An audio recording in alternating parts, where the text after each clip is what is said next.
Hi, everybody. So, welcome to all of our miracle minded family and friends. Hi, Susan Bates and Jackie. Good morning, good evening over there, Susan. Yeah. How's everybody doing today? We'll just wait a few minutes because more are coming on board. And before we get started with a meditation, actually just a going within and calming that monkey mind down. Have you been experiencing a monkey mind? Yeah. Hi, Sue. Yeah, and Christine. Oh, Christine, thank you, thank you. The lunch you sent us was so delicious. My goodness. Wow, it was so good. We will order from that place again. It was awesome. Yeah, hi, Eugen. I miss you. And Kogi, Yvette. Oh my goodness, I just miss everyone. Yeah. So, how did you wake up this morning? Even for those of you in Canada, I know it's evening, but what was the first thought in your mind when you woke up this morning? For all my Malaysian friends, our local friends, what was in your mind when you woke up this morning? And how do you get up in the morning? Like, what kind of a person are you when you get up? Yeah, I'll give you a little secret about me. So, I'm the kind of person that gets up in the morning in the same way that I went to bed. In fact, meaning this, I once shared a room with someone in Egypt, and she said to me when I got out of bed, "Did you even sleep?" Because I go from vertical to horizontal and back to vertical like that, like there's like that. So this is a call out to all my astrology friends and family, because Wednesday we're meeting for soul astrology, and I'm going to be talking about a little bit about that. It's interesting information about how you get up in the morning and how that relates to your ascendant. If you know the sign that was rising when you were born, the sign coming up over the horizon when you were born, it says a lot about how you get up in the morning. Yeah. And for me, it's Mercury, so I'm fast. Yeah. And some Mercuries get up in the morning and check their email because, what does Mercury rule but the mind? And it's that ever-searching, seeking mind of information and processing information and thinking, and Mercury moves fast. So, yeah, I thought about that this morning, and you know me, I always ask the Spirit, well, how do we start our day? And Spirit says to me this morning, tell stories, tell stories. We love stories. So I thought I'd share that story with you. So whatever you are, I'll go through it on Wednesday and give you give you the lowdown, as they say, as to your ascendant sign and how that relates to you and how you be first thing in the morning. Why is first thing in the morning? Because that's the ascendant is 6 a.m. So anyway, that's kind of cute. Second of all, how do you like the background today? I know the Spirit said, put your dolphins there. Yeah, Yvette, you have those dolphins, right? On your altar. Dolphins are such wonderful symbols of joy, aren't they? Yeah. So we have our dolphin friends. And then I thought, well, this might activate or trigger some people that are not familiar with crystal skulls. So here we have a crystal skull. Yep. And this one comes from England, from Glastonbury, in fact. And that's a big, long story as to how this skull came into my life and what was said about this skull. Yeah, the dolphins. I know, Doreen. Good morning. Well, you know why I put those dolphins there? Because not only do I go from, vertical at night to horizontal to back to vertical, bang, fast. I'm a pretty easygoing person in the morning. I don't require a lot of time to wake up and, get with the program. I'm just kind of like, okay, let's go. And I was thinking this morning about the trip that Jamie and I made years ago to Hawaii. That was so in my mind. And it was kind of an initiation trip that I was called to do. Spirit said, go swim with the dolphins. Don't go swim with the dolphins in a hotel swimming pool like in the Mirage in Las Vegas. you can do that. Or in a, an area where the dolphins are, kind of coaxed into being with you, but just go and be in the wild. So yes, and I love dolphins. So there I went. We went to Hawaii and paddled out in a little kayak into the bay on Kona Island. By the way, the 7 islands of Hawaii are your chakras, and Kona, the main island, the big island, is your root chakra. Yeah, and it's said there by the locals that root chakra island will either embrace you or spit you out, because that's where the volcano is. The great mother energy is there. And yeah, you could feel the power. So anyway, we went paddling out in this kayak, and there was other people there as well in their kayaks, and you would spot some dolphins out in the distance. And it was so funny. People would be paddling, trying to catch up with the dolphins, and the dolphins are darting in and out. And it's almost like the dolphins are saying, catch me if you can, good luck. But people just chasing, seeking, looking, wanting so desperately to, catch these dolphins. And we were just kind of, paddling along, and we went to the other side of the bay and we jumped out and did some snorkeling, and it was just the beautiful underworld of, under the sea. Like, I felt like Jacques Cousteau. Can you imagine how he felt? Under the oceans with all the fish and the coral reefs, and it was so beautiful under there. Anyway, so we got back into the kayak and we started paddling back. And by this time, all the tourists had left. They were busily chasing the dolphins and got tired and left. And so it was just Jamie and I in this massive bay on the island of Kona. Do you remember the name of the bay, Jamie? Kealakakoia. Well, she needs to come here and say that, because my tongue can't turn like that. Say it again. Kealakakoia. Kealakakoia. Good one. Got it. Okay. That was the bay. And the water was pristine, just so beautiful blue, just like the crystal skull there. Just the most beautiful blue. And so we went paddling across the bay, and suddenly Spirit said, stop right here and just rest. Okay. So we stopped, and just we're sitting there floating, and the most beautiful thing happened. A whole pod of dolphins. I mean, I'm talking 20 dolphins. There had to be at least. They came over to our kayak, and they put on a show that was the greatest show on earth, better than any SeaWorld could ever provide. These dolphins started swimming in a circle around our kayak. And there was like moms and dads and grandpas and grandmas and baby dolphins, and they were jumping and they were spinning. They were spinner dolphins, but they were putting on a show for us that just blew us away. I cried. Jamie cried. I mean, it was unbelievable. It was pure joy. Everything in our dream world is a symbol. And these beautiful symbols were the symbols of God in my mind, the symbols of pure love, pure joy, frolicking in the water, just jumping and woohoo and having fun. And you couldn't even take a picture. I didn't even want to take a picture. How do you capture an experience in a picture? You can't. God is an experience, isn't it?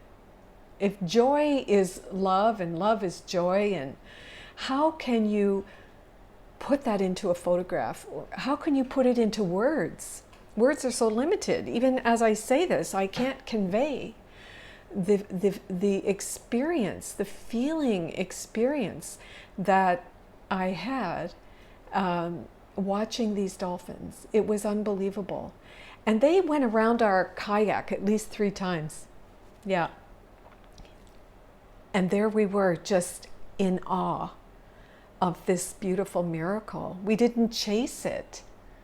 It just came to us, And I think my experience of that is that God is heard in the quiet. God is the unbeating sound of emptiness. And we were sitting there. We weren't talking. we were just floating in this kayak with an empty mind. And in that emptiness, it became full of joy. And the symbol of that fullness was the dolphins jumping and leaping and frolicking around our kayak. And it was such an experience that I will never forget. And not to mention, prior to that happening, the dolphins came over to the kayak, and I'll be honest with you, I have a fear of deep water. In fact, I have a fear of the ocean. I'm always afraid that Jaws is in there. Remember the movie Jaws? So with my imagination, I just think Jaws is in there going to get me, or something's down there.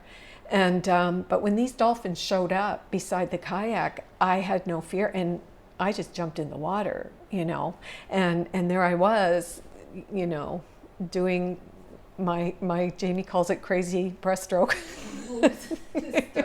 I was like a starfish. I was a starfish floating on top of the water, and wasn't quite sure how to maneuver with the fins and all those things. But anyway, the dolphin came right up to me, and it was swimming. It just stayed right beside me, and I could see its eye looking at me. And it was, the sonar, the sound it was sending. And I cried my eyes out until my mask was like full of tears of water because of the love and the joy that I felt in this moment. It was so beautiful. And I believe that dolphins are fifth dimensional beings, as are many of our animals, that they are already in fifth dimension. I know my little dog here, little Wally, who likes to sit here with me on Sundays, he's in 5D, and our cats and our beautiful animals are so, our domestic beautiful animals, they seem to be just embodiments of joy. So anyway, we got back into the kayak because Jamie also, she jumped out on her side, I jumped out on my side, and we had this wonderful experience. And then to top it off, we had this show, the greatest show on earth, with the dolphins dancing around our kayak. And then we paddled back to shore, and we didn't talk. How to talk? What to say? Beyond words. We got to the shore, and the local Hawaiian said to us, "Well, how was your trip?" And I told him, we were both, telling him how wonderful. And he said, in his the culture or the mythology, that the dolphin, they are sonar beings, and they read your aura, and they come to you when your aura is at a match, a frequency that they can play with. And so he said they came to you because of your field. And I believe that was in the emptiness, in the joy, where there was no chasing, right? And I love this story because it's right in line with our lesson. My salvation comes from me, meaning myself, my God self. And that's not found anywhere in the world. But when you are in that space of oneness, in union with God, then all things of love, all things of joy will be there with you. And I believe this is what our beautiful Hawaiian was telling us, that you were in that frequency, because love is a frequency, isn't it? Yeah. And Lord only knows, the frequency on the planet these days is not looking very good. The 3D world, oh my goodness. And we all have to purify our wisdom, as Baba would say, in order to move to 5D, fifth dimensional consciousness. In fact, along this line, Baba said, I wrote this down because I thought, oh, this is so good. Swami said this to his students, and it's so powerful. He said, "Dear children, awake, awake, awake. Awake. There's no time for slumber." And even in the Course in Miracles, we are told by Jesus the Master that Adam fell asleep, and Adam just represents you and me. We fell asleep, and there's no reference to us waking up. So Baba's saying, awake, awake, awake. There's no time for slumber. He says, you've been asleep and dreaming for thousands of lifetimes. Good God in the morning. thousands of lifetimes, we've been unconscious, dreaming a dream. He says, if you don't awaken now, this chance may not come again for thousands of years more. This is the bottom of the Kali Yuga. We are now moving into the Satya Yuga, which is the age of truth and virtues and righteousness. But in order for us to live in truth, as truth, for truth, living the virtues of what God is, with righteousness in mind and body and soul, we have to purify. That's what this Kali Yuga is doing to us. Man, it's like wringing out a wash rag. And do you ever wring out a wash rag, and then when you first wring it, lots of water comes out? And then if you keep wringing it, tighter and tighter, some more comes out. That's what's happening. It's like, it's getting tighter. It's getting more contracted. And it will get worse. It will. It will. Because the great purging is upon us.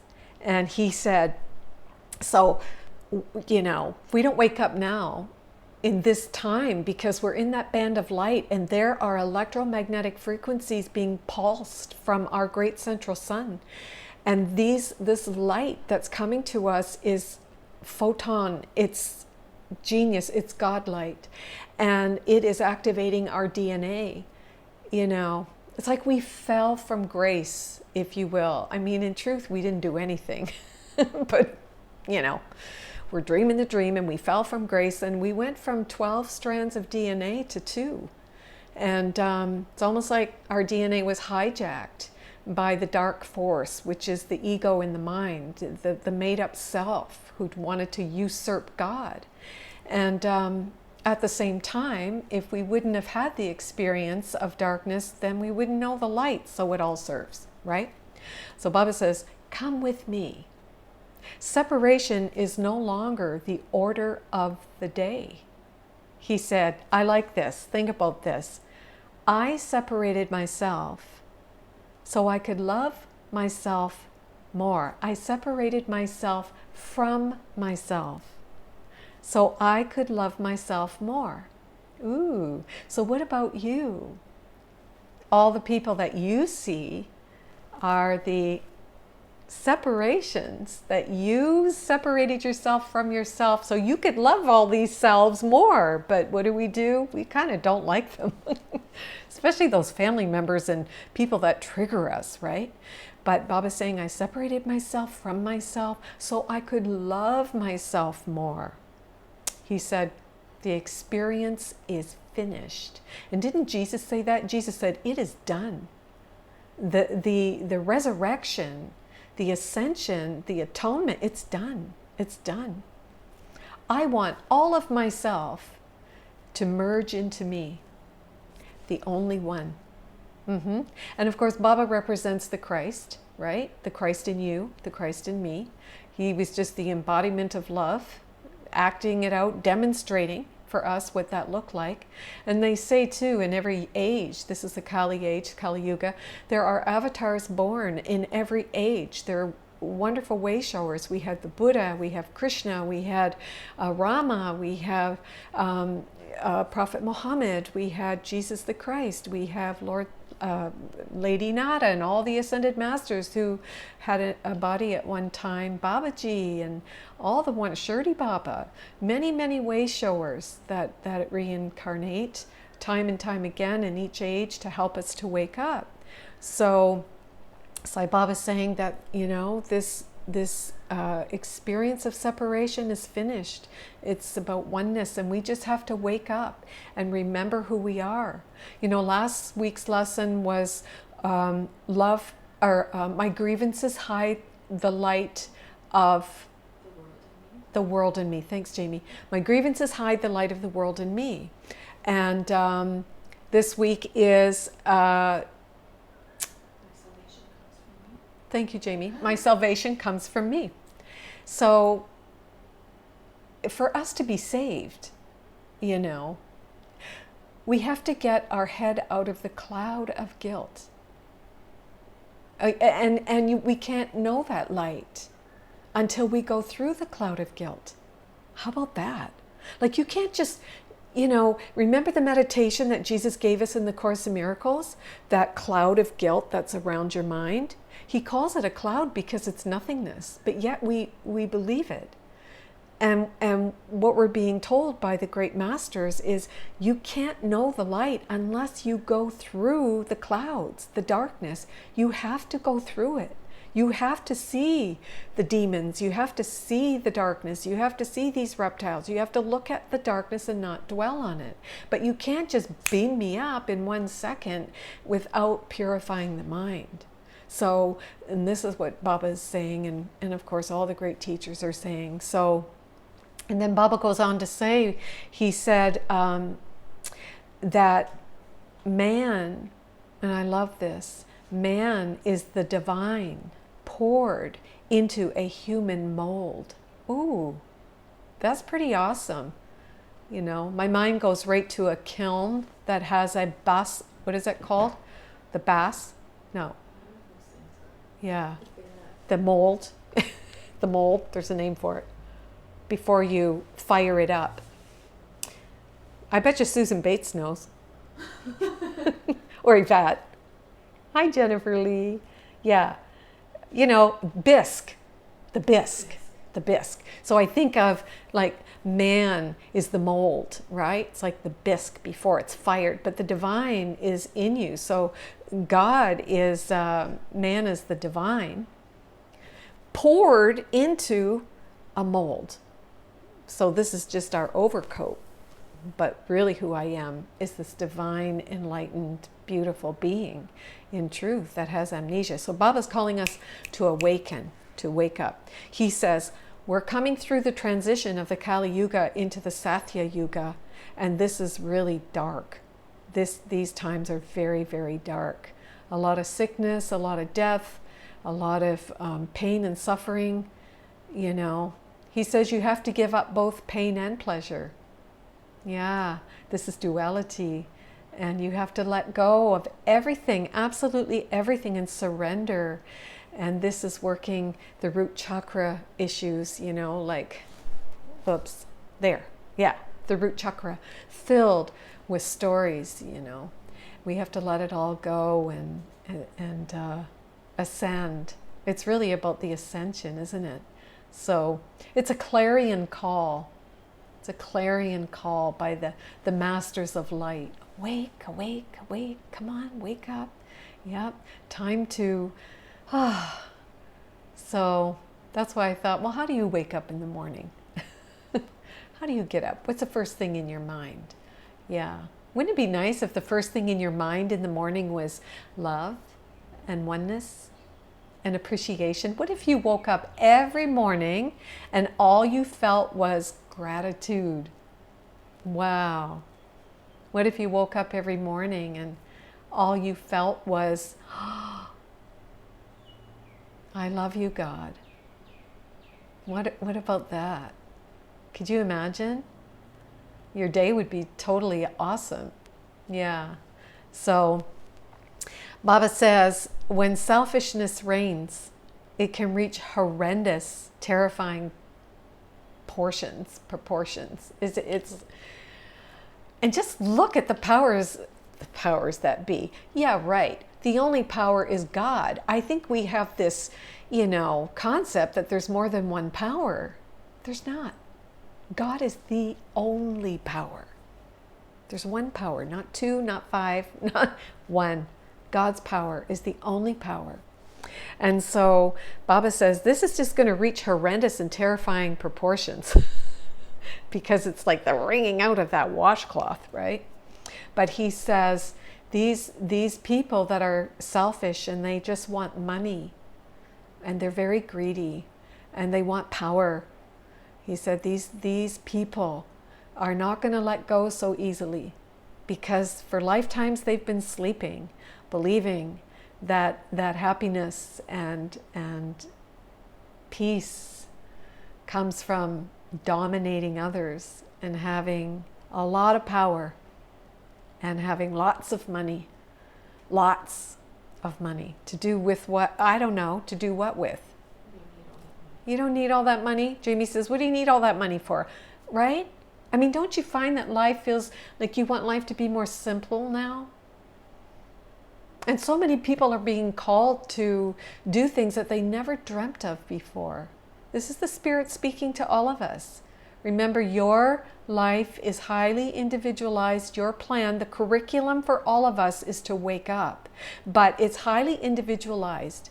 And people are being called to do different things and to move, pick up and move, right? And people are saying, I never thought in a million years that I would live here.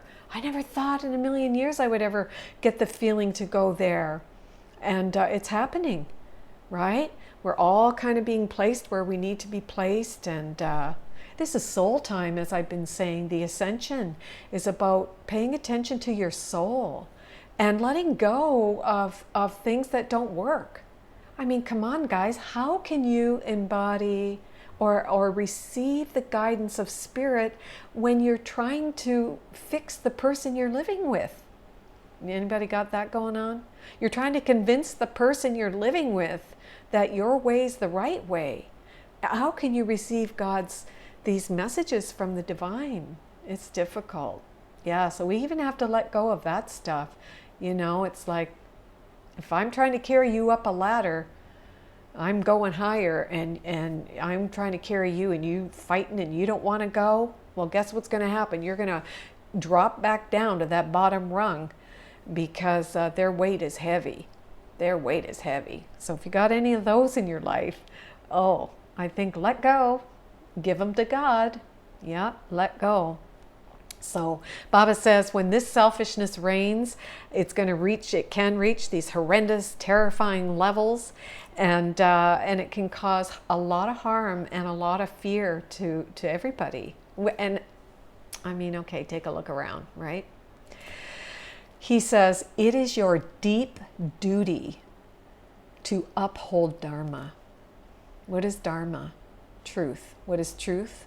God is the only power. It is your deep, deep responsibility and duty to hold this truth, to uphold this truth, this Dharma.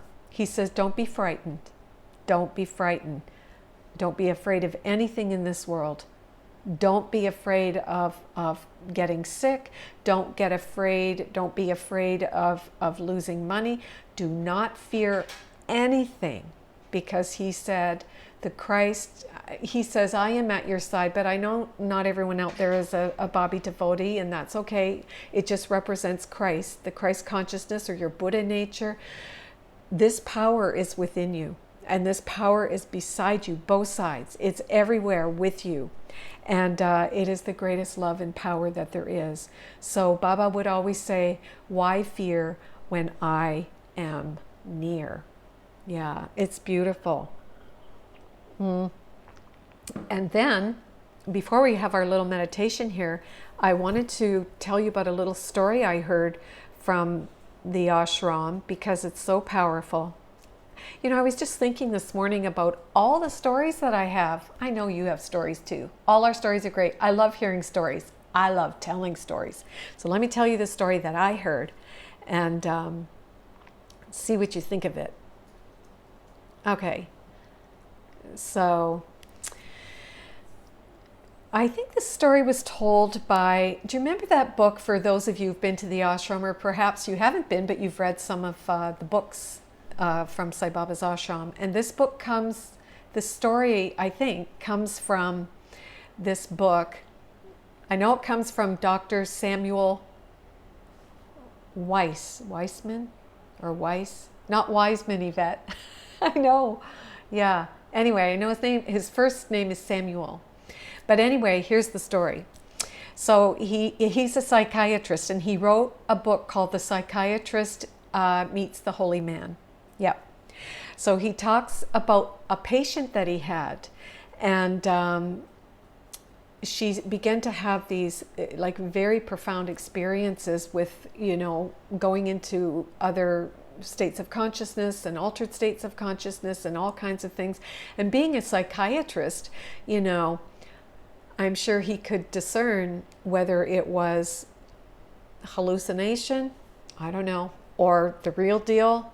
Who knows? You know, they say that people that are psychotic or, schizophrenic, they're just accessing this holographic everything universe. My goodness.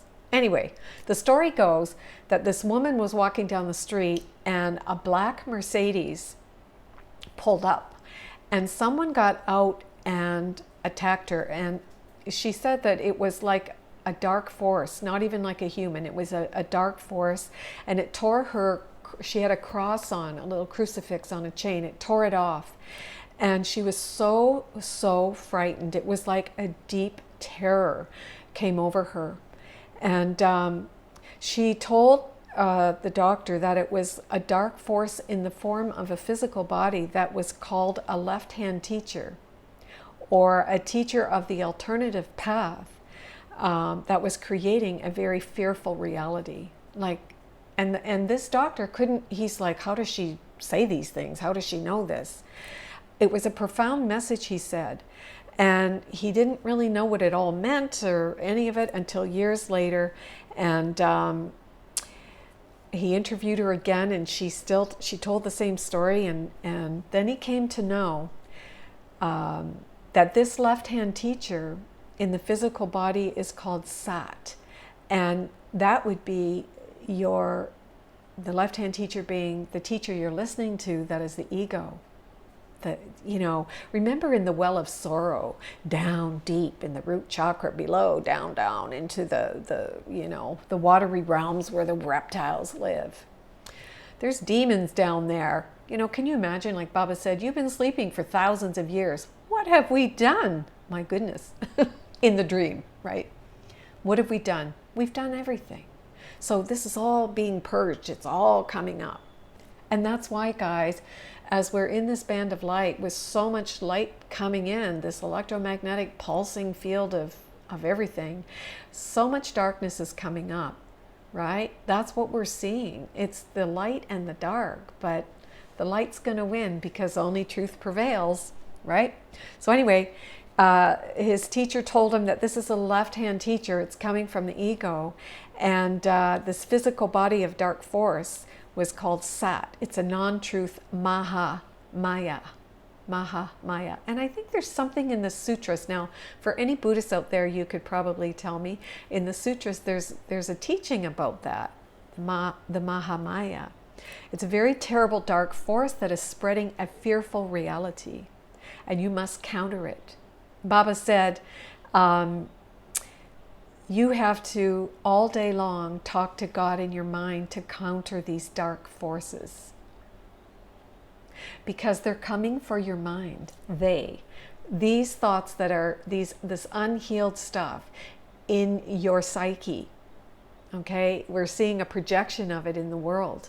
It's all being purged, and the counter to that is chanting Om Namah Shiva. Chanting Shiva, or chanting or talking to God all day in your mind, and keeping your vibration high. You've got to raise the vibration to fifth dimension, like keep going higher, because these dark forces are coming. They're here now, and they're just, in truth, only love is real, right?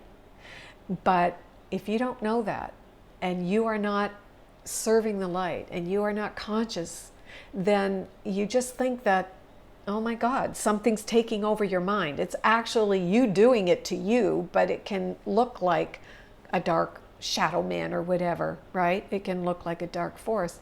So Baba said that the all counter to this darkness that's being purged at this time of the Kali Yuga is to think and talk to God all day, sing, be in a state of joy, put fresh flowers in your house, enjoy the outdoors, get into the garden, get your hands dirty, be with the mother, dance in her elements, do whatever we can to counter these dark forces.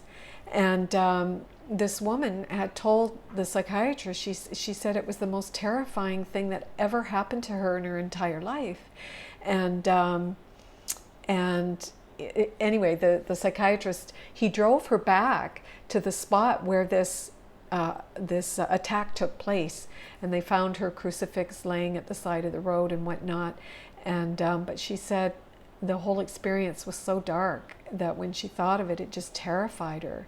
So, you know, what we focus on expands, and all of this darkness that's coming up, if we don't, that's the cloud of guilt, because the darkness is coming from the guilt in the mind. We're seeing a projection of the collective guilt that's in the minds of men and women, people, and we're seeing it playing out.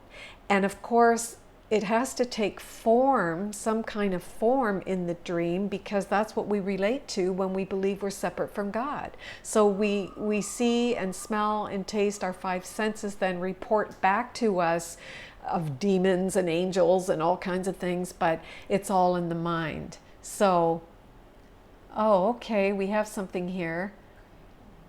Thank you.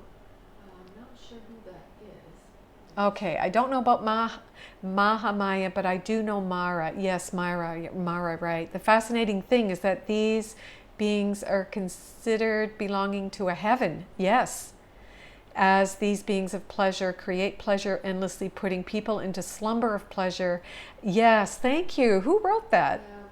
Thank you for that. Yes, yes, exactly. So this woman, you know, was attacked by this, and this is what the Kali Yuga is bringing up. So we don't want to focus on that stuff, but we want to know that fear is the absence of love, as darkness is the absence of light. And so we turn away from that and get back into right-mindedness, and that has no power, because the only power is God's power. So, but I just thought this story was so good for today, because lately I've heard of a lot of, you know, just things going on in the world that are so bizarre. I mean, totally bizarre.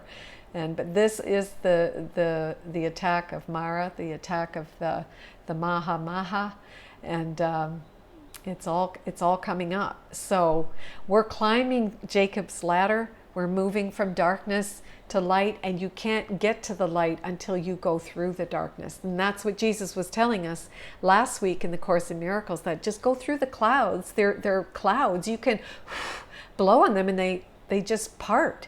But we've made them so solid because we think they're so real. And we try to get to the light without looking at the darkness. You've got to go through the clouds. Yeah. Isn't that good? It's so good. So it's like all of this darkness is coming out more and more and more. The great purging is taking place for us. And it's a good thing. I know the lesson, it's lesson 70, my salvation comes from me. And I was thinking, well, that's good news. My salvation comes from me, the Christ in me, the Buddha in me. And the bad news is the ego is going to fight you tooth and nail. It really will. And you know, one of our other lessons is be vigilant only for God in the kingdom. So we cannot let our guard down, because that left-handed teacher, that wrong-minded thinking is the imposter. And if you let your guard down for 1 second, oh boy, just grabs you and pulls you right now. So my salvation comes from me is really good, because the light in my mind is what saves me. But just be aware that as the light increases, so does the ego, trying to find a slick way of getting you to turn away from the light.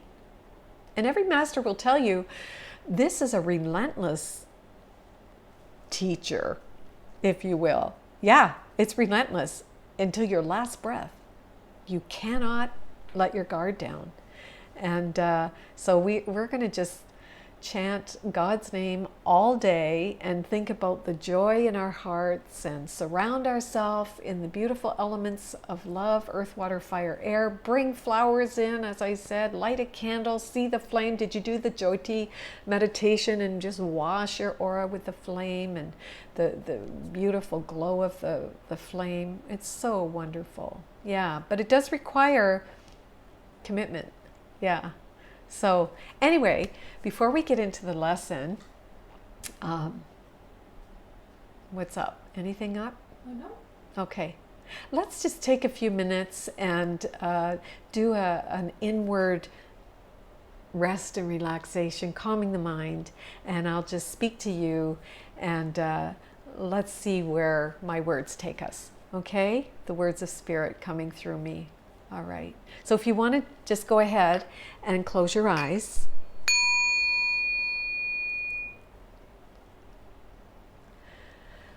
Okay, your eyes are closed, and you can just go ahead now with your eyes closed and relax.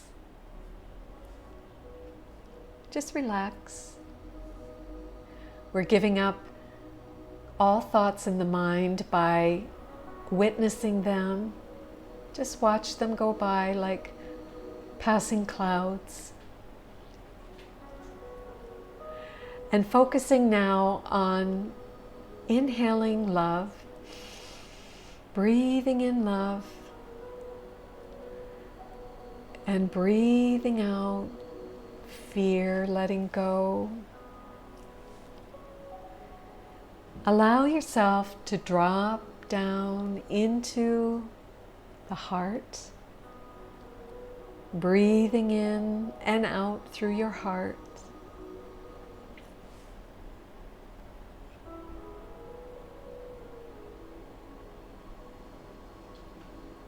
Resting and relaxing here. As you breathe in and breathe out, I am a beacon of light, truth, and love.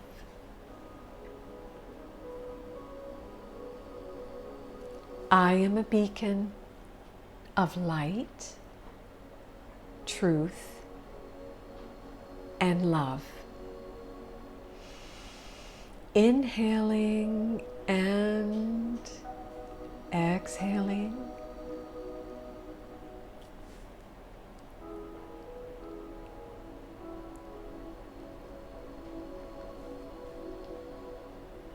We are moving from third dimension to fifth dimension.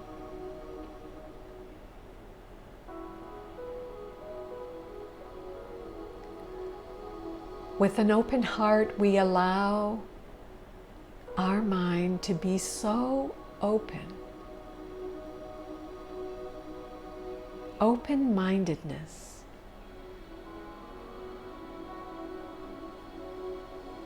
That we are able to download fifth dimensional light codes coming from the great central sun.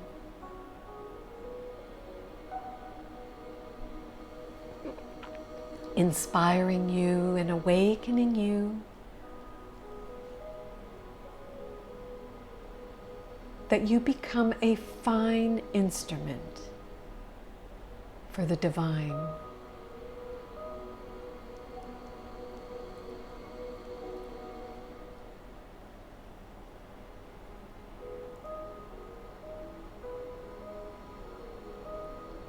Breathing in love and breathing out fear.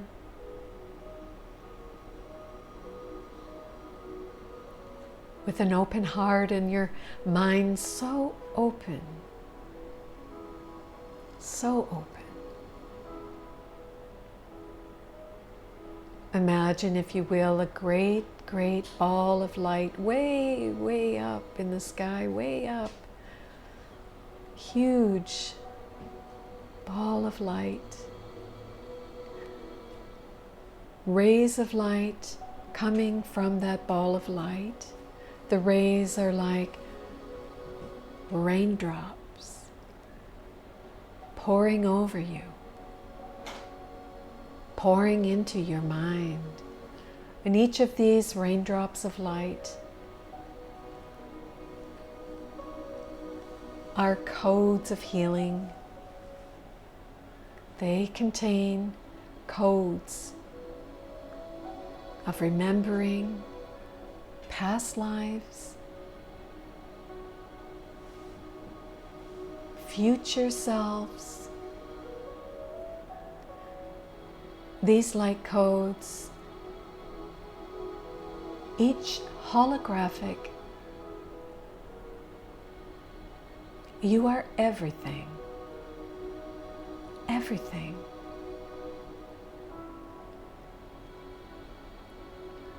Downloading and receiving sunlight from the Great Mother.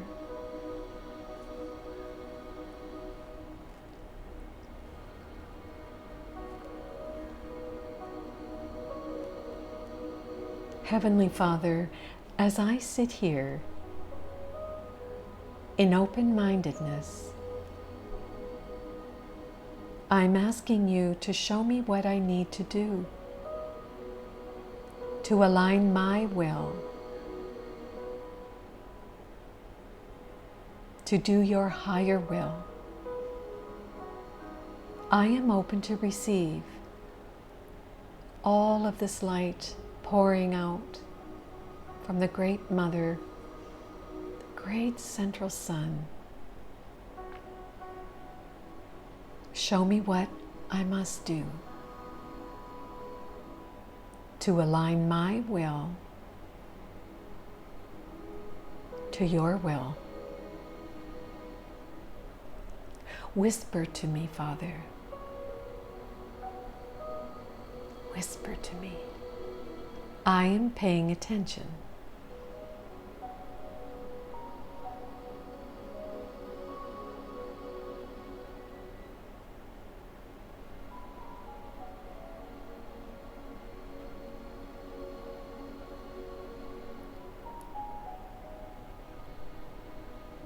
The raindrops of light, electromagnetic pulses of light codes coming into you, receiving information, guidance,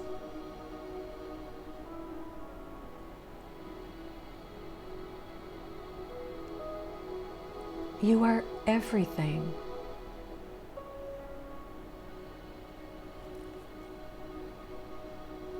Deepening your surrender, trust, as you ask the Divine,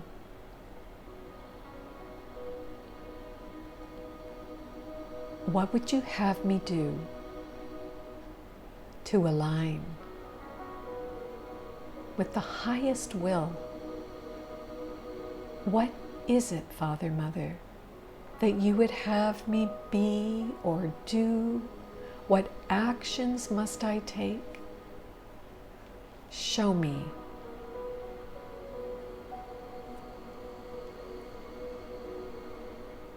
I trust in you. I know that you will put me exactly where I need to be.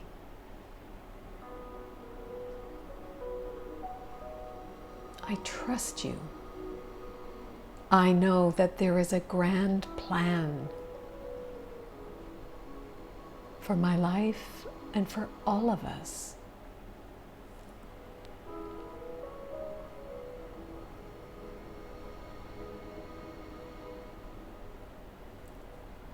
Feel these beautiful droplets of light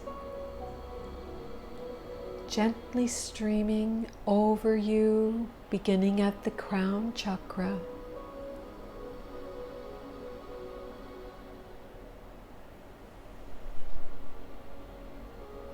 What must I do to align my will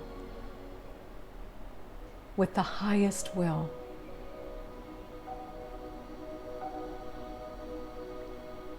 And even though you may not hear it here in this moment, you will hear it.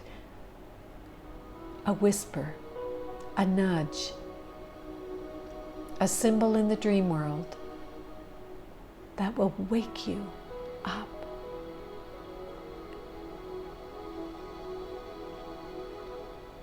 Stay open light codes continue to flow into your third eye.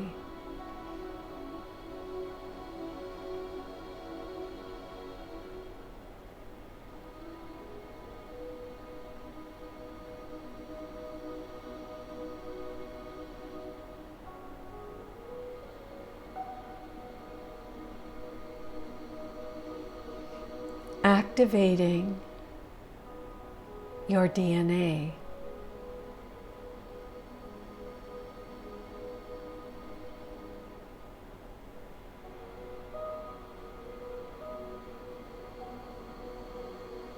Droplets of light awaken your throat chakra.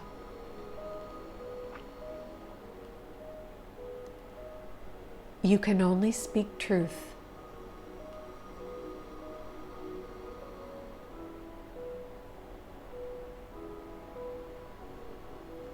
Words that heal. Words that inspire. Light codes filled with poetry and music. Activating your throat chakra. Your throat chakra belongs to the divine. It is an instrument.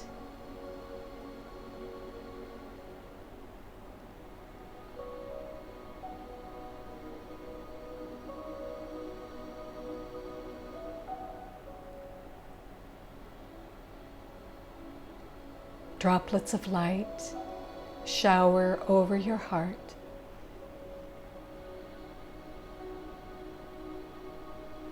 Awakening the DNA of your heart.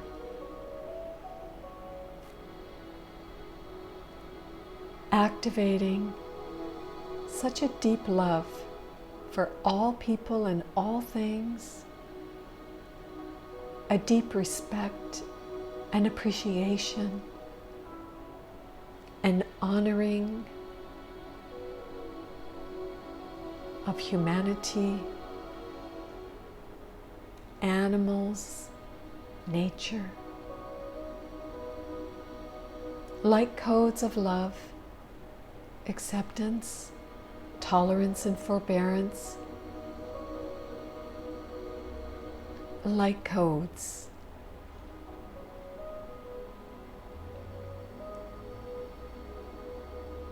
Strengthening the power of unconditional love in your heart.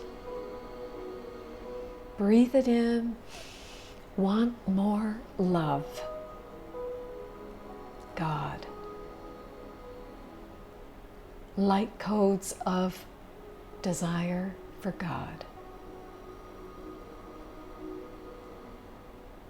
Your heart is luminous with the desire for only God, truth, righteousness.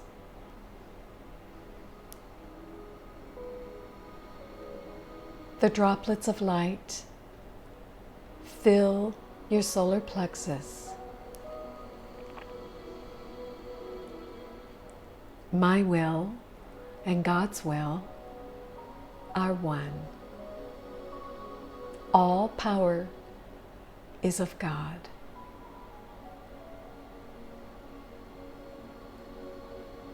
Droplets of light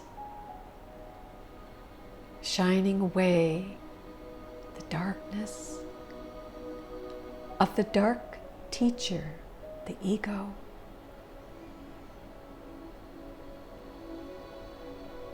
The nothingness, the shadow man. Your solar plexus becomes a brilliant sun, shining away the shadow man, the shadow.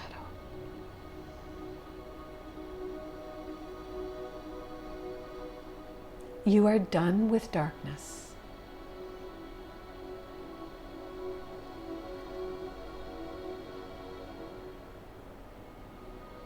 And the droplets of light fall into the sacral chakra.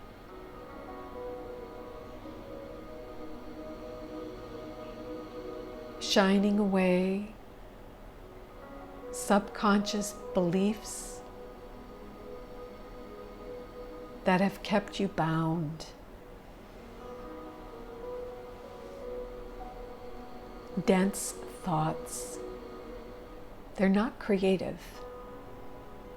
They're made up. True thoughts are thoughts you think with God. They are creative.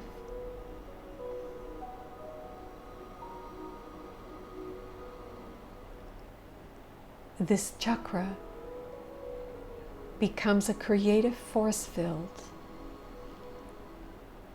for one God, one power, one love.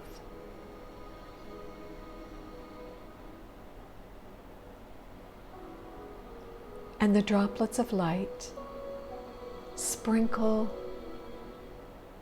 electromagnetic energy at the root chakra,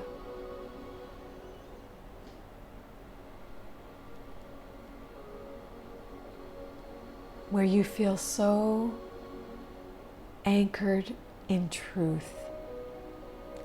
I am, God is, all is well.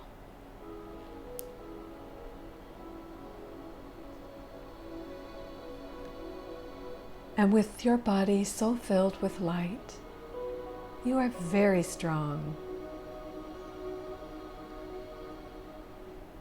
You know that the Christ in you is the doer. The love in you is the peacemaker. The light in you holds all the information that you will ever need, for it is constantly being downloaded into you by your willingness to serve the one power, the one God. You are the tree of life. Look at your body as a tree. It can be any tree of your choosing. Look at the roots of your tree. How far down into the Mother Gaia, Earth, penetrating through the minerals and rocks and sand and stones. Your trunk is strong, and your branches and your leaves reaching to heaven. You are the tree of life. And the power running through you sustains you. One power, one love.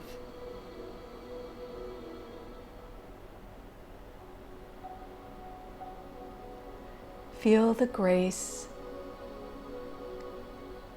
of God's presence with you now.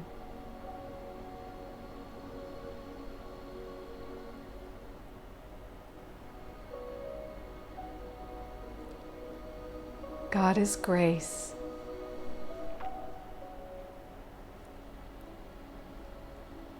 God is peace and purity of heart.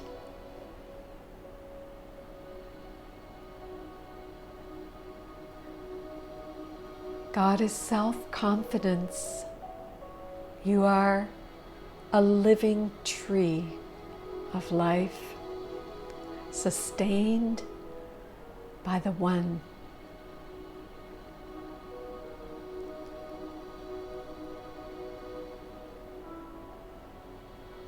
Give all your pain now to God. Go ahead, just give all your pain to God.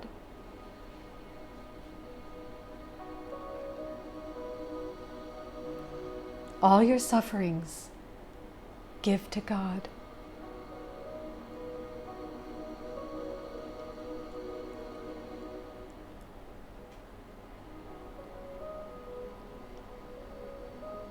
Give God all your cares and worries, concerns, everything. Give everything. Right now, just give it all over. Because you're a tree, you're a beautiful tree of life. You are everything. But you're carrying a cloud of guilt. So you've got to give it all over.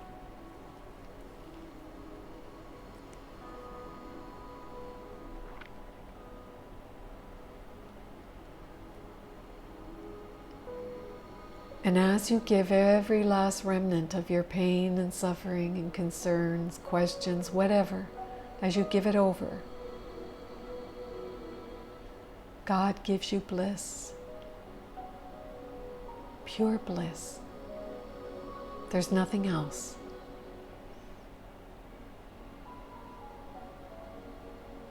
You're that tree, remember, rooted in truth and righteousness.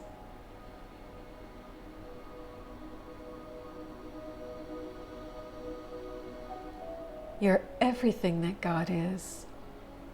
So you don't need to be carrying the burden of pain. Just give it over.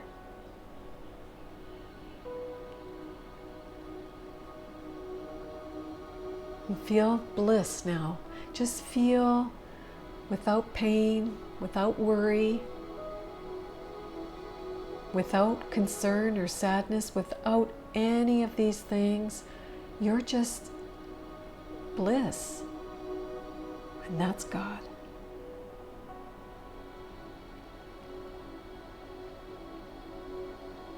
And now I want you to see yourself as that beautiful tree wherever you are as a tree, whatever forest or jungle you're in, wherever you are, imagine now. You cast shade that's so lovely. Look to see who's coming to sit in your shade. Look to see who wants to come and be in your field of bliss.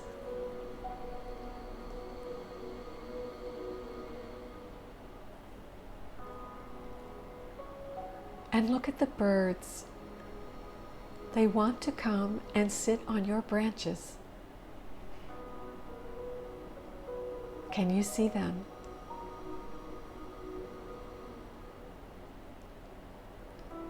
And the bliss and peace that you emit as the tree of life calms the fiercest tigers or the wildest elephants. Your bliss makes dolphins leap for joy.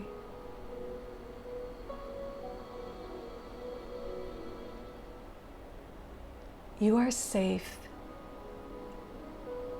and people feel safe around you.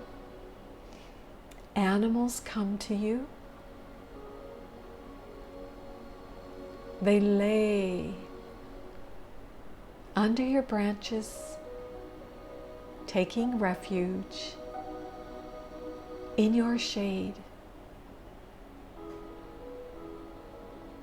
What a beautiful visual.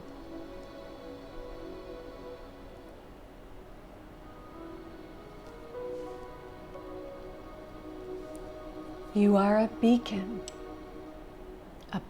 on a hill. You are the tree of life,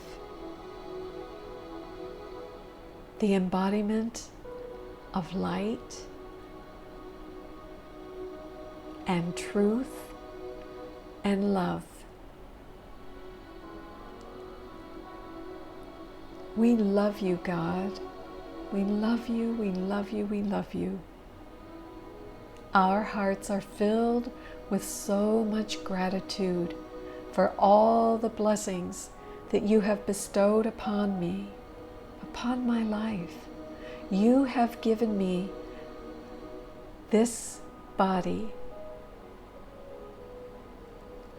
You have poured yourself, Father, into this human mold I call me. I am grateful. And I have nothing but praise for you. All I want to do is serve you and to provide shade for others. For you have made me a beacon of light in the form of this magnificent tree that I am right here. Light codes are flowing through my branches and my trunk and my roots. I'm your tree. I serve. I serve. Take a big breath. Nothing to do, no worries. Just serve, just be. Let it all in. Just say yes, let it all in. Thank you, God. Thank you. Just take a few minutes here, and maybe you want to put your left hand on your heart and your right hand on top of it. And you can say a prayer your way to the Lord God of your being. And in just a minute or two, I'll ring the bell and we'll come back. But go ahead.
And so it is. We prepare to open our eyes and come on back.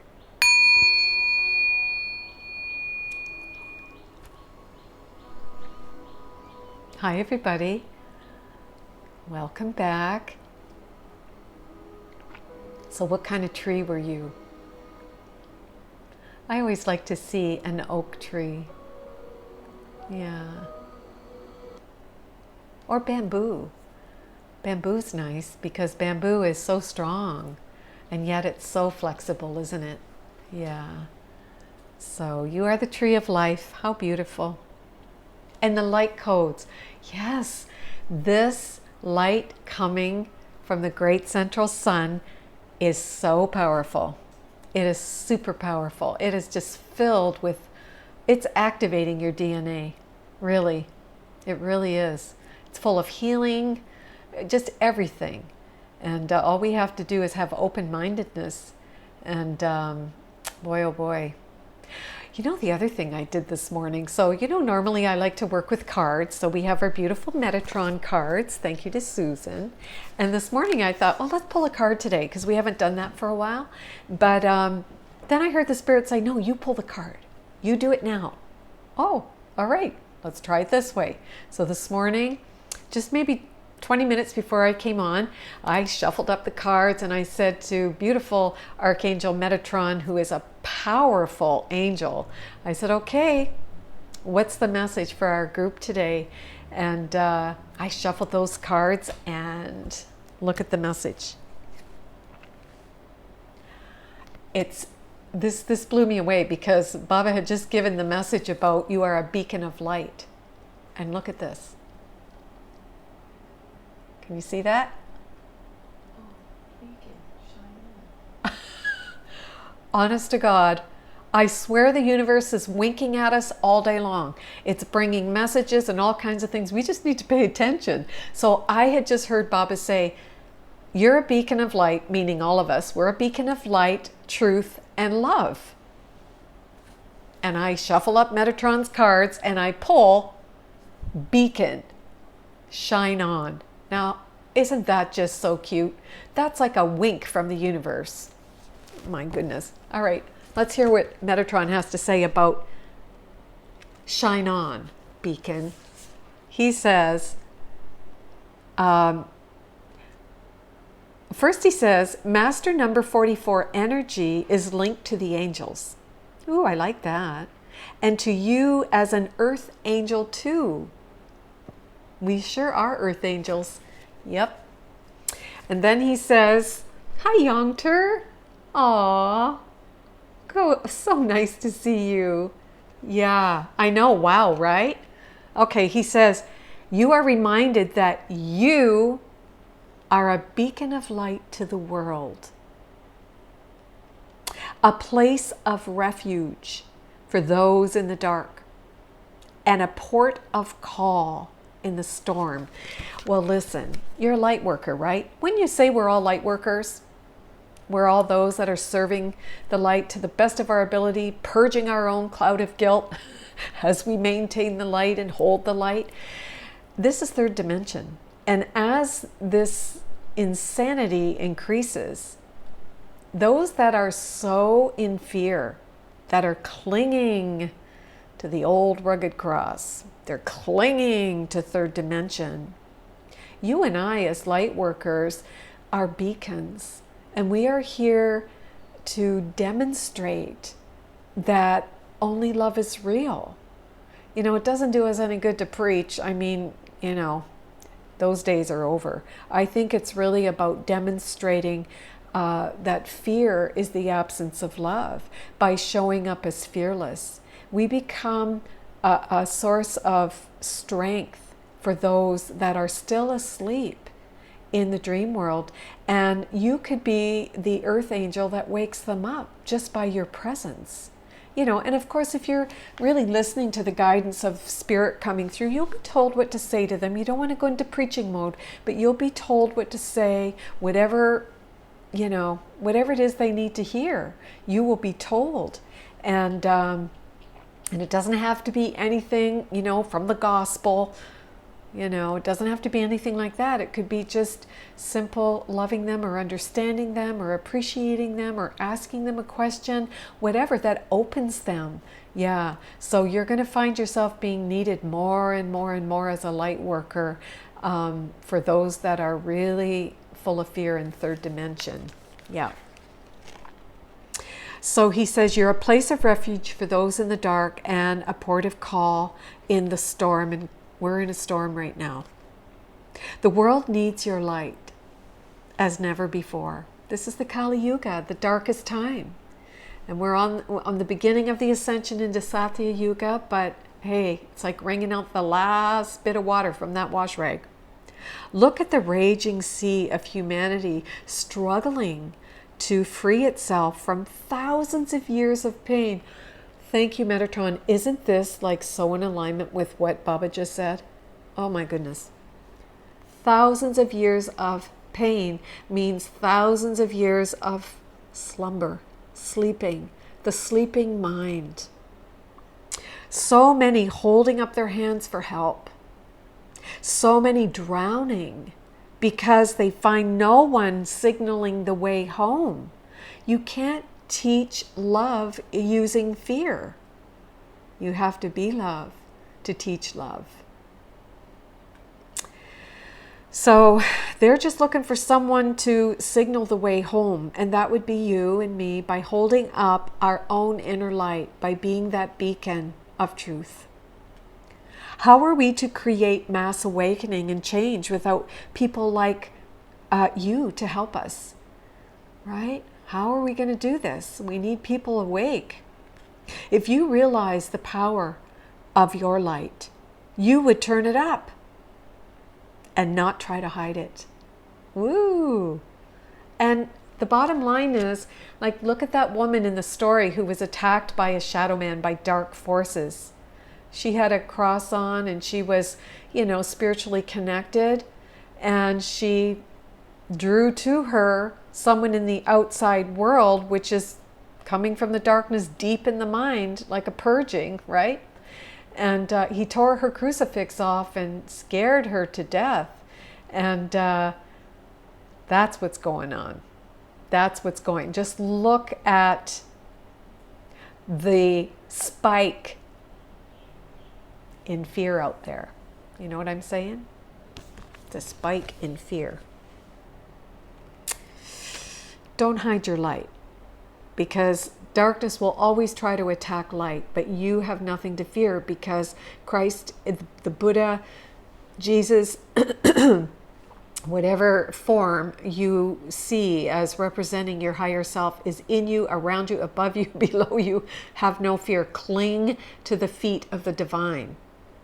If you saw how many people needed your light, you would offer it fully. There is a need for your light. Don't shine away. You know, there's a story in the Bhagavad Gita, and it's with Krishna and Arjuna. And Krishna tells Arjuna, no, don't put your bow down. No, you have to fight the fight. But remember, I'm the doer. In other words, stand for truth. Uphold the Dharma. That's what we're doing in this battle, the so-called battle. We are upholding the Dharma. We're upholding the truth. You have to fight the fight by upholding truth. Yeah. So don't make the darkness real. Uphold truth. Oh, Kathy. Oh, I want to acknowledge that. Kathy Ventura. King Solomon, very present. King Solomon. Oh, you just gave me goosebumps. He is, oh my gosh, he is very, very active. Very active. Thank you for sharing. Yeah. Yeah. Why, yep. How do we uncover our light? What is the method? Oh, that is so beautiful. I love that question. Okay, how do you uncover the light? By purging the darkness. Every time you have a dark impulse, a dark thought, a fearful thought, you've got to develop an awareness to the thoughts in your mind and stop, double P, pause and pray. Pause. And the prayer is to the Spirit or Kuan Yin or Buddha or Jesus, whatever that form is, take this darkness from my mind and change my perception about myself. I want the miracle. I want the miracle. Making a conscious decision that you want the miracle. So when you feel overcome by fear, which is darkness, pause. You've got, right, first we have the awareness that this darkness is here. I'm aware of it. What do I do with it? I don't want to entertain it. I stop. I pause and I pray. And I say, I give you this fear in exchange for the miracle. And the miracle is that you see that you had a mistaken identity, that you had identified with the body, you thought you were the body and the made-up self, and that's why you're afraid, right? So it's a process. Just every bit of darkness, you turn it over. You keep giving it over in exchange for the miracle. And then, you know, the beautiful thing is the Spirit will use people, books, symbols in the dream world that will also help you to wake up and feel the bliss. Yeah, but it's your willingness. So, okay, thank you for that. Yeah, all right. If you could see the difference that your light makes to every single person you touch, your light makes a difference. You know, when you call that person that you haven't talked to for a while, and they're like, oh my God, you just shared your light. Anything that you do that brings peace and joy and happiness, and you're shedding your kindness everywhere. This is your inner light that you're expressing, and people feel it, and it is so needed. It is, you know, it's like, I think it was Oprah who said little acts of kindness or small acts of kindness. Is that how she said it, Jamie? Do you remember? Yeah, like to do acts of kindness. That's sharing your light. It's needed now. So it's always been needed, but so much more now in this Kali Yuga. It's dark. It's dark. Your light makes Your light makes a big difference to every single person you touch, and you would never again doubt your true calling. Your true calling, one purpose: forgive the darn dream. Forgive it. In other words, give it up. Give it to the Spirit. It's a dream. And shine your light. Don't hide that light under a bushel, as Jesus tells us in the Bible. Don't hide your light under the bushel. Don't play small anymore. Stop it. Be a giant. Be the light. And know who is the doer. Like Arjuna and Krishna. Krishna told him, no, don't put down the bow. You have to fight the fight. You have to stand for truth and just know that I'm the doer. So don't stop. Uphold truth. You ask, but how and where and when? There you go. Beautiful Metatron is answering your question. Yep. Yeah? How and where and when? He says you block the light by waiting for the right time. Haven't you done that? It's like, well, I'll just wait for the right time before I call, or before I do this, or before I do that. And the whole time the Spirit is pulsing. You know, pick up the phone, send an email, you know, drop a line, do this, whatever. And you ignore it. You're waiting for the right time. Remember, that's your only suffering, is this timeline. There is no time in God's time. There's just holographic everything now moment. Get off the timeline. You're blocking the light by waiting for the right time, or you're waiting for the right circumstance, or you're waiting for the right moment, when it is actually just about shining now, being that now. Through difficult days, there's some difficult days out there, and listen guys, it's interesting today, I'm talking a lot about darkness, but you know, I've talked to, and I'm sure you have too, there's a lot going on in the world. There's a lot of stories, a lot of people suffering, right? But we are not going there. We're shining the light and being that light for the world. But there is a lot going on, and we can't entertain that, but we need to shine on now. And that light will bleed into the sonship and help them get out of it, to wake up. So just shine, as you never know when it is needed and by whom. It will be noticed. It will be picked up on. And it will transmit its frequency. Light is love. That is a frequency. Light is love. Just like fear is darkness. Darkness is fear, and that's a frequency. They are at opposite ends of the spectrum.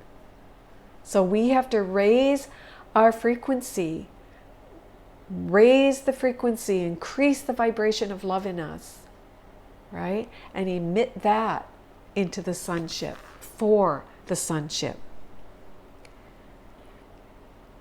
Let's see. It will transmit its frequency to the right person and call forth the act of service that is needed from you.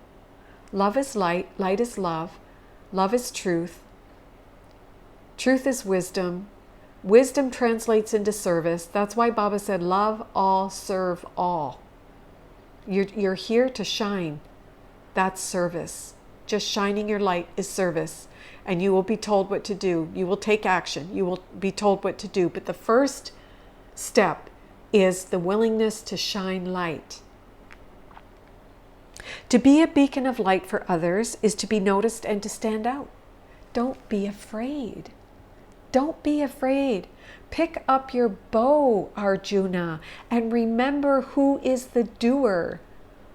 It is the Christ in you, standing in you, as you, for you, upholding truth.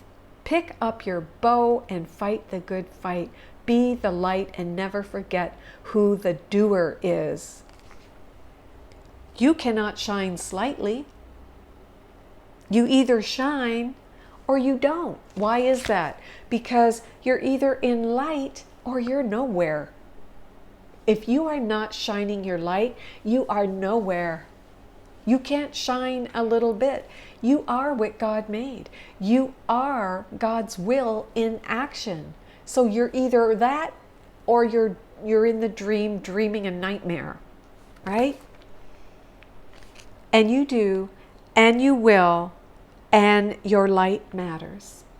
Your light matters. It always has. It always has. You have a role just as much as anyone else. Oh, all of us have a role. We all have the same purpose, which is to forgive the dream. Right? That's the common, that's the thread running through our life. Forgive the dream.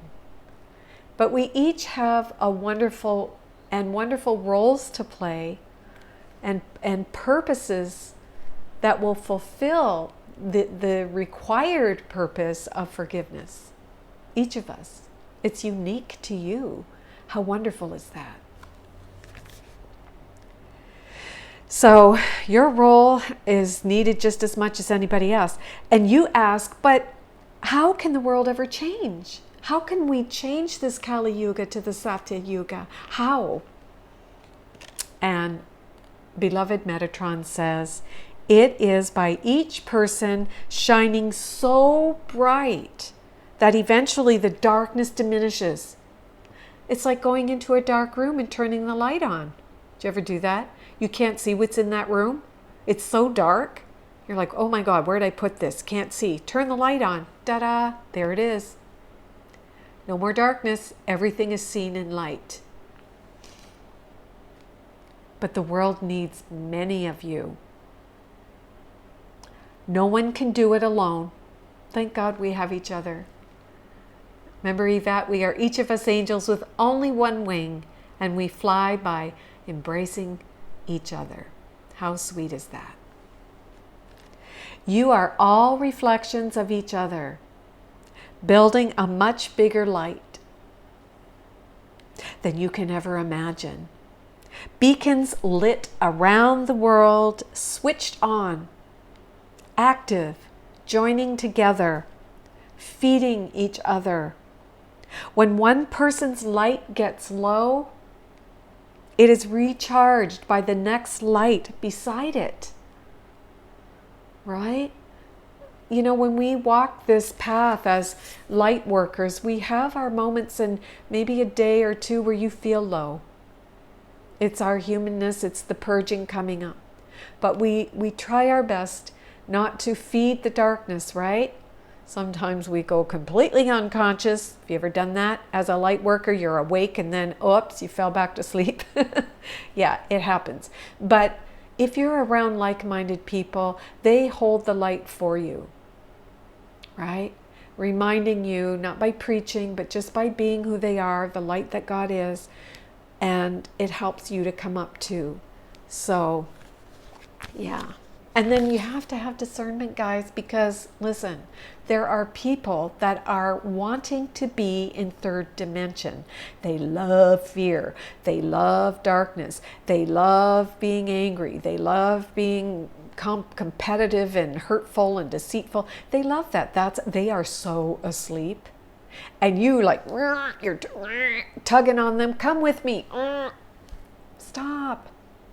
It's not up to you to pull anyone with you. No.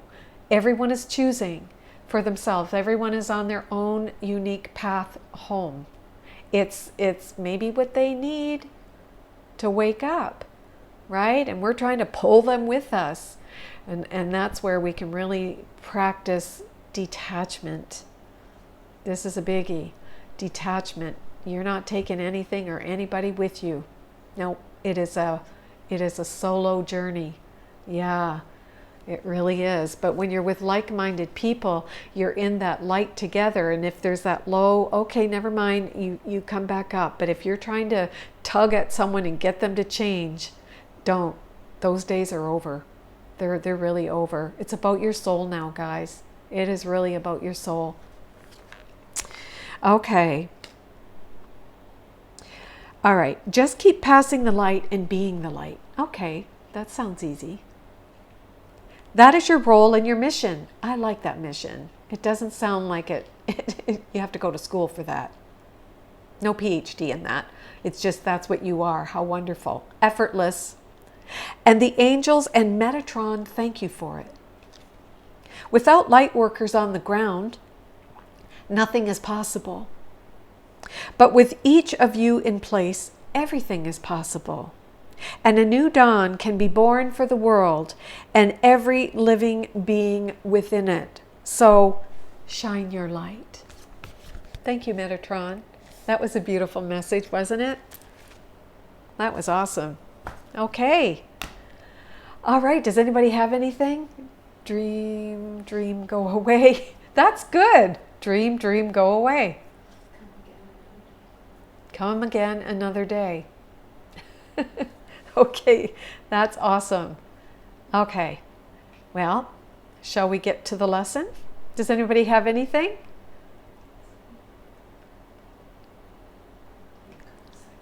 I will just wait a second. On Zoom? Anybody on Zoom? Yeah?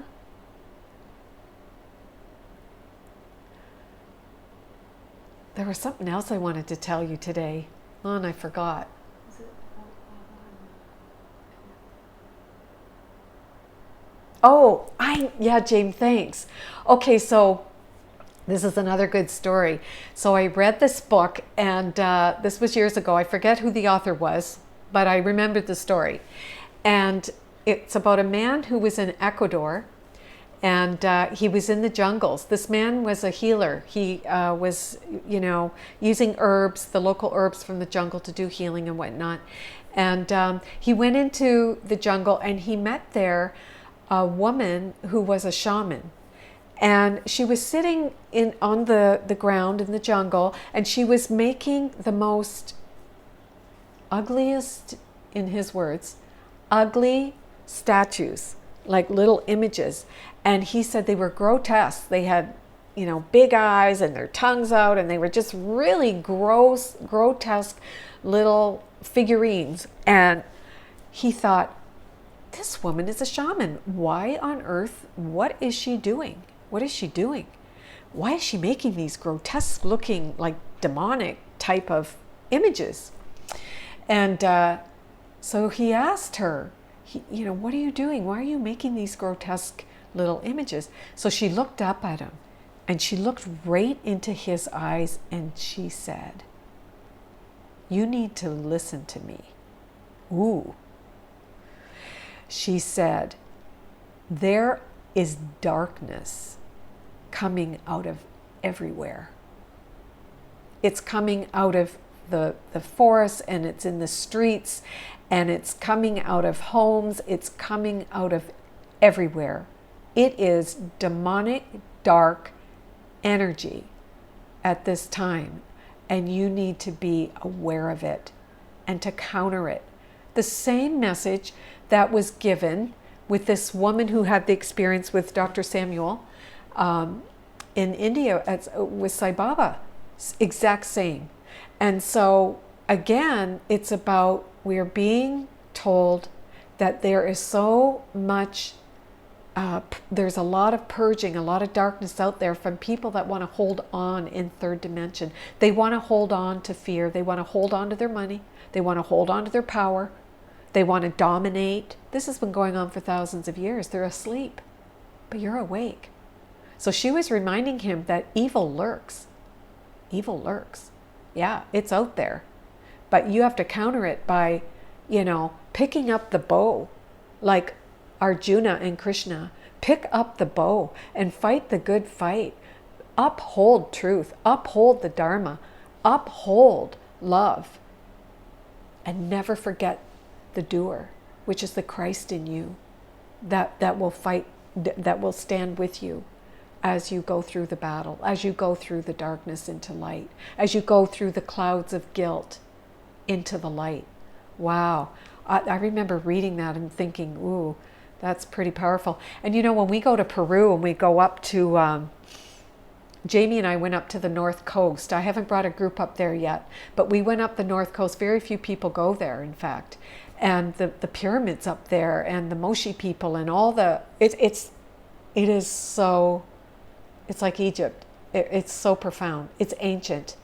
And in fact, we were going to go there this year, last year, before the pandemic. And then we didn't get there. Jamie's got a pouty face. Wah. We didn't make it. But anyway, when we went up to the North Coast, we went to this place. In fact, we were heading up to where my crystal skull comes from, that Peruvian crystal skull. And on the walls of some of these temples, or on the stela stones, there are faces of very demonic looking beings and whatnot. And these are all just depictions of the evil forces in the mind that's sleeping. When your mind is asleep, it's brutal. It's evil. And it's not real, but because we believe that in the separation, then we think all of this evil stuff outside of us is real, and it's going to get us. And of course, the five senses go out and report back to us that yikes, there's demons in the world and blah blah blah. But it's the lack of light in the mind it's not that it's lacking; it's that you've turned away from it. And remember, Jesus tells us when you turn away from the light, wow, it doesn't exist for you anymore. You are now under the spell of the dark teacher, which is the ego, and it's ruling you. But the good news is, when you turn away from that back to the light, then you're listening to one voice, one teacher, and that is light, and that light shines away the darkness. So, it depends on, are you listening to the right-hand teacher or the left-hand teacher? As the psychiatrist put it, the Maya Maha. Yeah.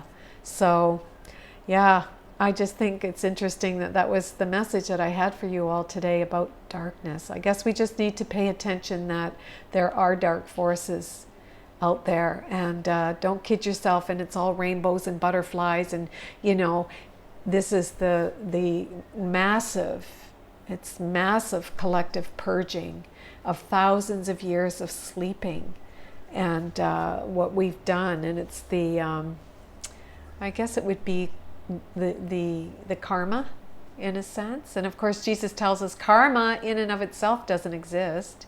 But of course, when you are in the dark world, in the ego's domain, it would exist for you. Yeah. So, all right, let's go to the lesson. Oh my gosh, it's 20 to 12? What? All right, you get the gist of it, so we'll just kind of pick some. I won't read the whole thing, but my salvation comes from me. Oh, I think this is a really important lesson, because here Jesus is telling us that give it up, guys. Your salvation is not going to come from anything outside of you. And I think the biggest addiction that goes on this planet is the addiction to being dependent on things outside of yourself to fix you, to save you, blah, blah, blah. Right? You run to the medical, fix me, fix me. You run to the government, fix me, make me, we run around. But this is where we're being told that no, your salvation comes from you, from the self in you, the Christ in you. Yeah. It can't be found in anything external.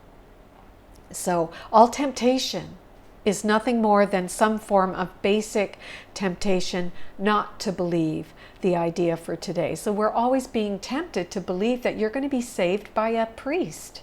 You're going to be saved by a Buddha statue that you bow down to. Or you're going to be saved by going to church or whatever it is. No. And that's the temptation. It's being dependent. That's the addiction. I'm dependent on something outside of me that I think is going to fix me, that I think I can't take care of myself. Right? With a capital S. And then we get into codependency. Which is the special relationship. Which can be turned into a holy relationship if you invite God in. That's the good news. Yep. So salvation, seems to come from anywhere except from you. So too does the source of guilt. But we're reminded by the Master here, salvation can come only from the mind. Yeah. You see neither guilt nor salvation as in your own mind and nowhere else. When you realize that all guilt is solely an invention of your mind, it's an invention of your mind because, listen, there's only one mind. With a capital M, the mind of God in you. Remember, Baba said, man is God. He poured divinity into this shell. So you're not anything but divine. So you are God's will. I like that. Yeah. So he says, when you realize that all guilt is solely an invention of your mind, so when you don't accept the atonement that I am what God made, and the mind of God is in me, and the Christ in me is also in the mind of God, there's no separation, well, then you make up another mind with a small m, the split mind, right? And now there's guilt in the mind, but even that's an invention, because in truth, you're none of it. So when you realize that guilt is an invention of your mind, you also realize that guilt and salvation must be in the same place. So guilt came out of the mind, and salvation is there too. It's up to you. What teacher are you going to listen to? A teacher of light, love, and virtuous righteousness that says only love is real, that you are what God created? Or are you going to listen to the ego that says, no, you're not. You can usurp God. You're bigger than God. You can make a world of your own liking, and you can go out there as the separate I and do anything you want. And of course you have free will. You think you do. So you go out there and act like a maniac for how many years, and then you get so sick and tired of being sick and tired that you finally say, oh my God, I need help. Well, that's good news. At least you're asking for help. It's all in your mind. Okay, so guilt and salvation are also in your mind. In understanding this, you are saved. You're making it all up. Everything. Everything. We try to alleviate pain. What is pain? What is pain? It can be psychological pain. It can be, physical pain. I remember hearing an acronym for pain. Let me just call upon my memory here. It's coming. It's coming. Pay attention inward now. Pay attention inward now. Thank you, Spirit. It came. That's what pain is. When you have pain, it's telling you, pay attention inward now. There's something going on. You have decided to think without love. You've decided to be the made-up self. And now you've got pain. Where'd the pain go when you're back in love? Do you ever have that experience? You end up, it's like you get happy and suddenly your headache's gone. You get happy and suddenly your sore foot is gone. You get happy and suddenly you've healed the cough. Yep, because pain is simply letting you know that you forgot who you are. So pay attention inward now when you have pain. All right. The seeming cost of accepting today's idea is this. It means that nothing outside yourself can save you. Okay, good news, right? Nothing outside yourself can give you peace. And I know you've had that experience already in your entire life. You've looked for peace and you found it for, 5 minutes? It's impermanent. It's temporary. Happiness is temporary in the outside world. But inward, connecting with the Holy Self is a forever moment of peace and joy. If you can learn to do that in every moment, then you are just You're that beacon of light. You're shining on in every moment. And as the darkness comes up to be purged, that's in your cloud of guilt, you say to the Spirit, I give you this fear in exchange for the miracle, because you had a momentary attack of forgetting who you are. But it also means that nothing outside yourself can hurt you. Oh, really? And don't you think there's all kinds of things out there that can hurt you now? Isn't that how you live? Ooh, afraid of the big bad world? Uh-huh. Nothing outside of you can bring you peace, and nothing outside of you can harm you. Not even COVID. I know. That's why in the writing, in the write-up I put, where is it here? A mind that is whole could never project sickness. You could never be sick if your mind was whole. No. Why? Because love is wholeness. And sickness isn't a part of love. Sickness belongs to duality. So I cannot be sick. I cannot be full of disease. I cannot die or experience lack in any form when my mind is whole. It's impossible, because love and fear they can't take up the same space. You're either here in health and love and wholeness, or you're nowhere. So Jesus says nothing outside of yourself can hurt you either, or nothing outside of your mind can disturb your peace or upset you in any way.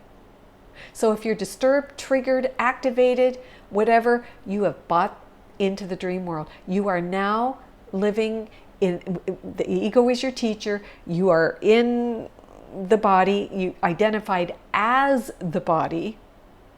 And now you're afraid of everything. There is nothing outside your mind. Nothing. Remember, the body, the mind is not in the body. The body is in the mind.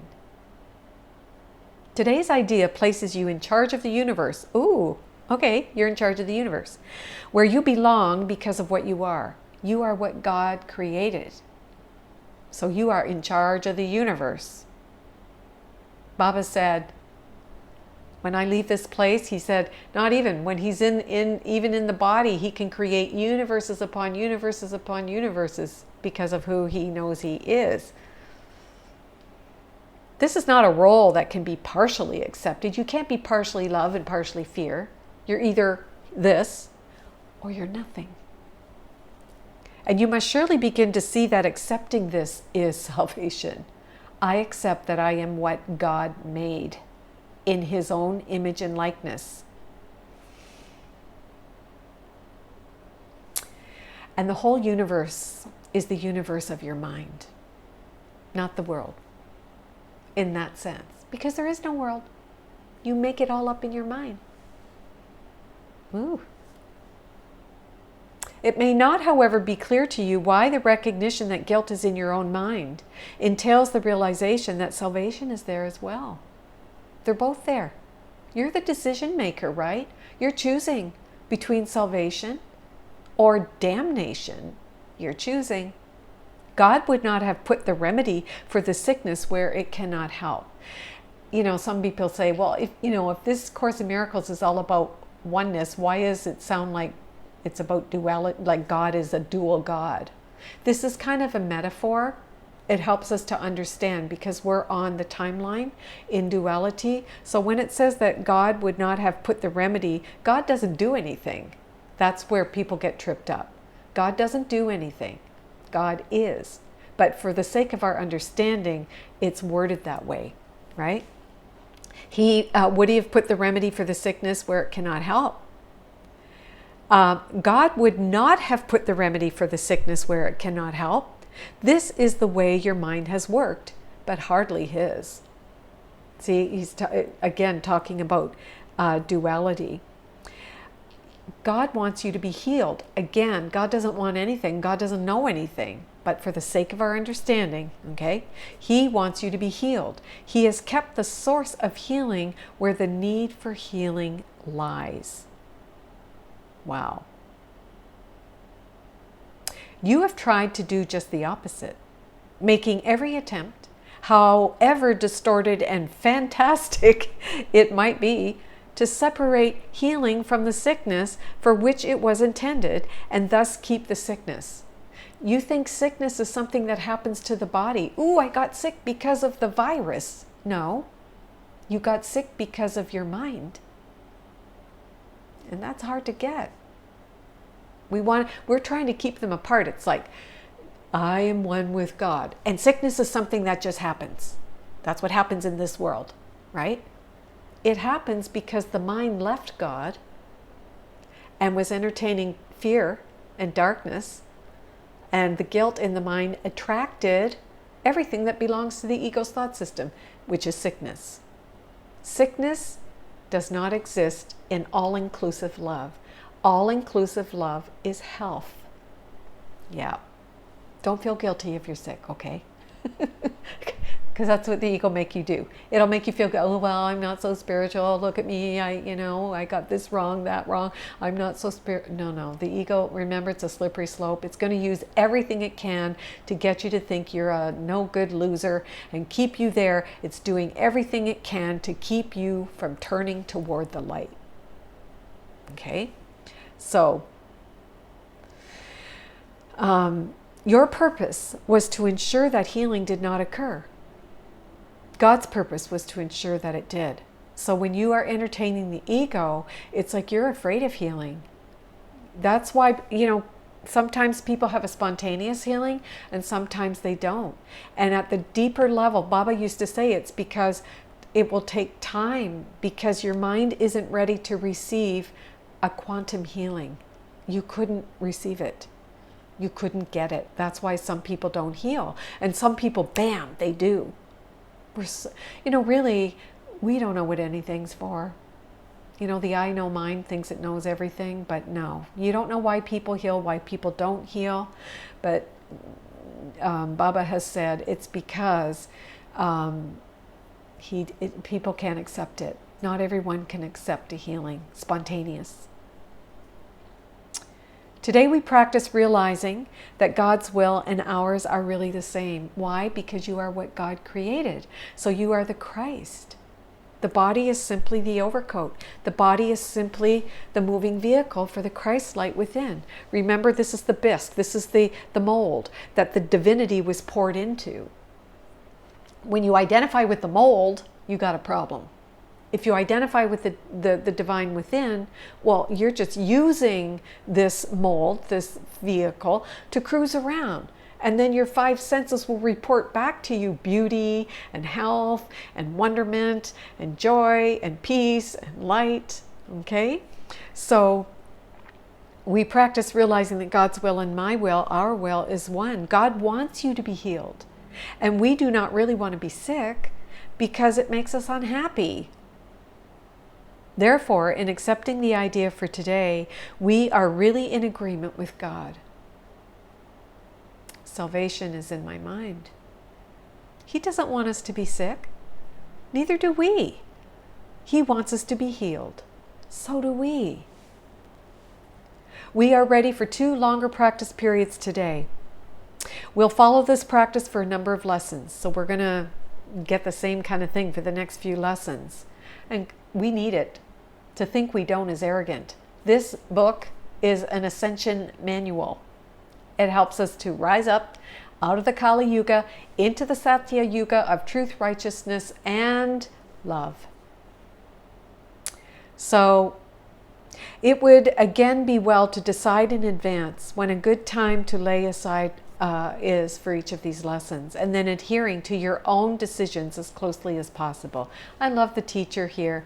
Jesus is giving us very clear instructions. He says, begin these practice periods by repeating the idea for today, adding a statement signifying your recognition that salvation comes from nothing outside of you.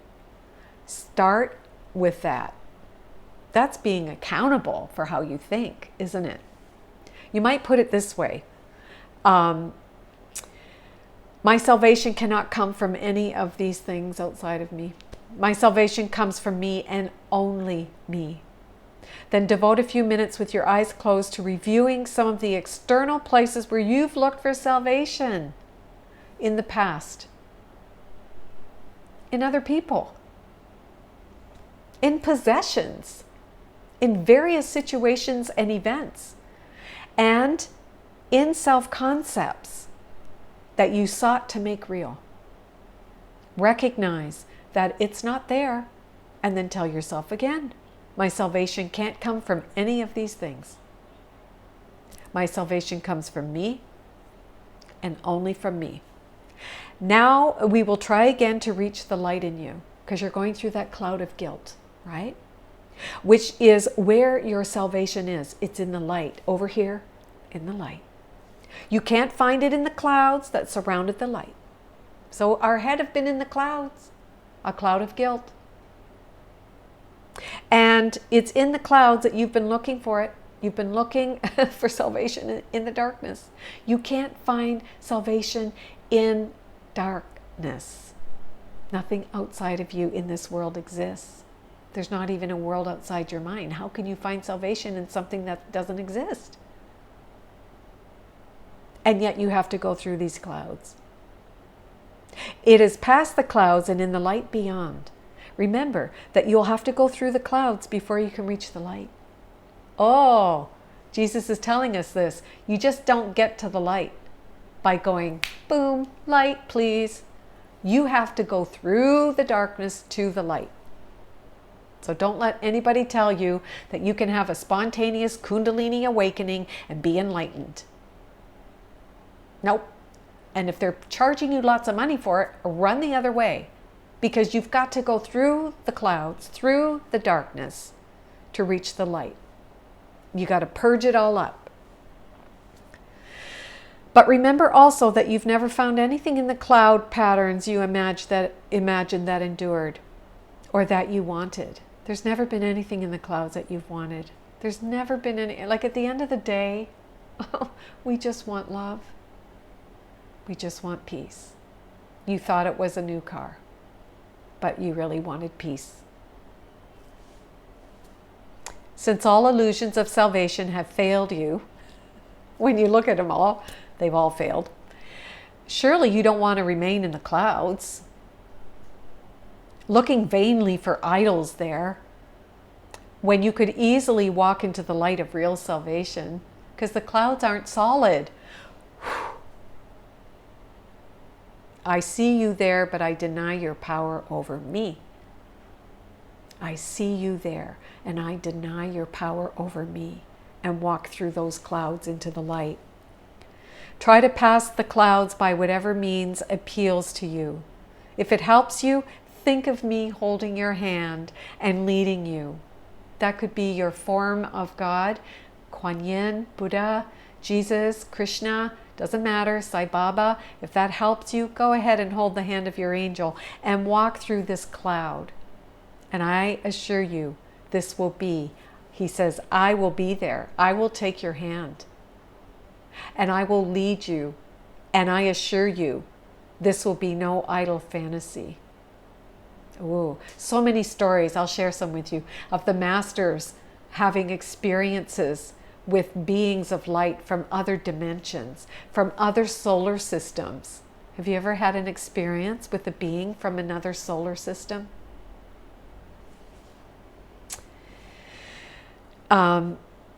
Jesus says in the Course, do not make this journey without me. You can't. You need help. Don't make the journey alone. Yeah. For the short and frequent periods today, remind yourself that your salvation comes from you. And nothing but your own thoughts can hamper your progress. Ego thoughts or true thoughts, God's thoughts. The only true thoughts that exist are the thoughts that you think with God. Every other thought that you think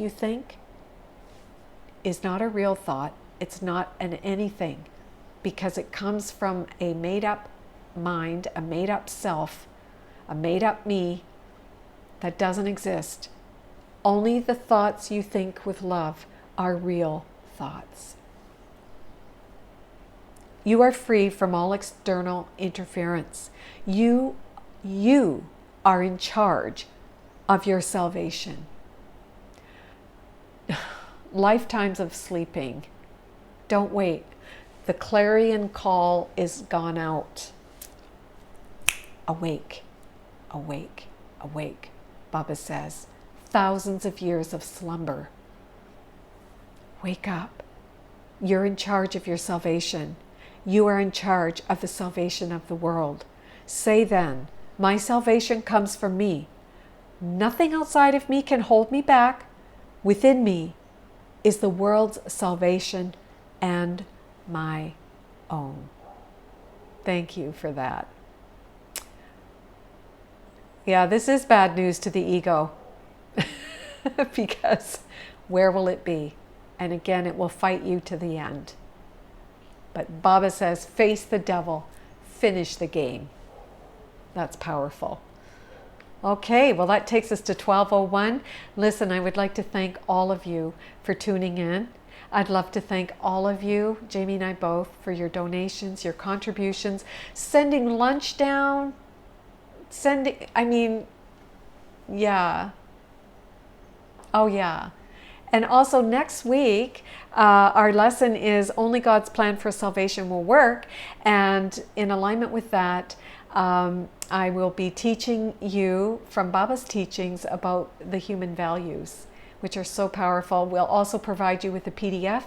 It's really wonderful for parents if you would like to invite your friends to listen. It'll all be about human values, which will help us in God's plan for salvation to move us from the Kali Yuga into the Satya Yuga. We need to have some tools. So I will be sharing that with you next week. So I hope you tune in. Thank you again for absolutely everything, for your gorgeous light that shines so brightly. I'll see you on Wednesday. Come with your charts because we're talking the ascendant and how you get up in the morning. And also the biggie is Pluto, because Pluto is the big player that is evolving your soul, astrologically speaking. So come with your chart and we'll have a fun 2 hours talking at Soul Astrology. So until then, I bid you farewell. Who said that in the Shakespeare play? Yeah, which character? But anyway, bye for now, and 1,000 million hugs and kisses to each and every one of you. See you in a few days. Bye.